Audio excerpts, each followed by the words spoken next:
Não, só quero pontuar, a gente tem falado aqui da importância das políticas públicas desde o começo, o Karnal, enfim, falou sobre a questão de o transporte público ser uma questão essencial de cidadania.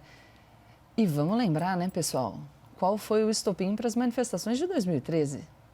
A gente está enfrentando as consequências dessa movimentação desde 2013. Eu recentemente escrevi uma coluna falando que o gigante acordou em 2013 e desde então a gente não teve mais a oportunidade de dormir, porque a gente é demandado o tempo todo para essas discussões políticas acaloradas. E o estopim foi justamente uma discussão sobre o preço da passagem, um aumento no preço da passagem.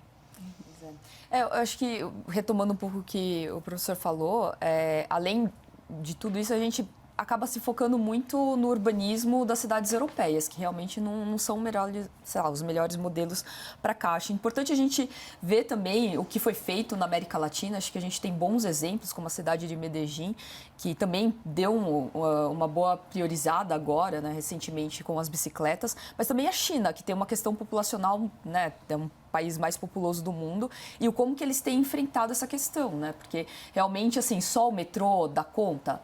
Bom, apesar da China ter muito metrô, eles também estão usando outros veículos de massa, também, né, com eletricidade. Não só o VLT, como a RT, que é mais parecido com o bonde e as pessoas conseguem ter mais liberdade de como entrar e fluir. Então, acho que é importante a gente olhar também para esses outros países, como que eles estão enfrentando, não só os nossos irmãos aqui, como países extremamente populosos, e também pela experiência que a gente tem, né? O Brasil, ele desenvolve muito biocombustível. Por que não a gente olhar mais para isso e mudar também toda essa questão dos combustíveis? A bicicleta elétrica, por exemplo, que na China está fazendo bastante sucesso, né? Porque ao invés de você alugar a bicicleta comum, você tem a bicicleta elétrica. Isso já ajudaria na nossa geografia também, né? Então, a gente realmente conseguir ir pegando esses bons modelos e que nem tudo é extremamente caro, né? Algumas coisas a gente consegue fazer, só precisa, né? Precisa estar disposto a discutir e mudar, não é? O que eventualmente vai fazer aí com que os gestores tenham que enfrentar interesses muito específicos. Exatamente. Eu já usei a bicicleta elétrica e é bem legal mesmo, ela facilita bastante. Agora, a gente falou aqui sobre vários meios de transporte diferentes. Será que existe um que seja acessível, que faça bem para a saúde e também para as cidades? Sim, existe. Vamos ouvir mais uma vez, então, a diretora executiva do Instituto de Políticas de Transporte e Desenvolvimento, o ITDP Brasil, a Clarice Link. A bicicleta ela já era entendida por muitos, né, que lutam pela agenda urbana como um modo de deslocamento acessível, de baixo carbono, que faz bem à saúde, que faz bem à cidade como um todo, né? E aí, a partir da pandemia, a Organização Mundial da Saúde começou também a indicar a bicicleta como a forma mais segura de deslocamento nesse momento. Então, que evita contaminação e que também é uma forma de garantir a saúde física da população. Aqui a gente viu Quito, Lima, Buenos Aires, Bogotá, Cidade do México, várias rotas cicloviárias espelhando o sistema de transporte, espelhando os principais corredores de transporte das cidades. A gente vê isso, enfim, algumas cidades brasileiras tateando, mas ainda bastante incipiente de um modo geral no Brasil, apesar de termos muitos ciclistas em todas as cidades, né? E do que a gente mais precisa no momento é uma infraestrutura cicloviária que ofereça de fato segurança para que a gente possa adotar a bicicleta como modo de deslocamento. A Clarice citou Fortaleza, Belo Horizonte e Recife como exemplos de cidades brasileiras que estão discutindo mais essa questão do incentivo ao uso da bicicleta. Agora, você sempre participa com a gente lá no nosso Instagram, a gente viu já aqui as enquetes que a gente fez lá sobre o assunto de hoje. 55% das pessoas disseram então que se pudessem escolher, usariam a bicicleta e não o carro como meio de transporte. Isso se pudessem escolher. O que então as impede de fazer isso? Vamos ver mais algumas respostas. Vou abrir aqui. Olha lá, a Kelly falou: o medo do trânsito e a falta de ciclovia. Rafa, faltam ciclovias em Petrópolis e no Rio também, além do desrespeito dos motoristas. A gente também falou bastante sobre isso aqui. Miriam, na minha cidade não tem ciclovia e o sol é muito quente. Silvana, moro na zona rural, tem muita subida. Renata, a única vez que eu tentei trabalhar sozinha de bicicleta, fui assediada por um carro com 4 homens. A Neuza disse que usa muito bicicleta e que ama. Gente, são tantos problemas. Isso que a Renata trouxe de violência contra a mulher? Existe muito. Por quê? Eu sempre ando com o Felipe de bicicleta e faz diferença. Por quê?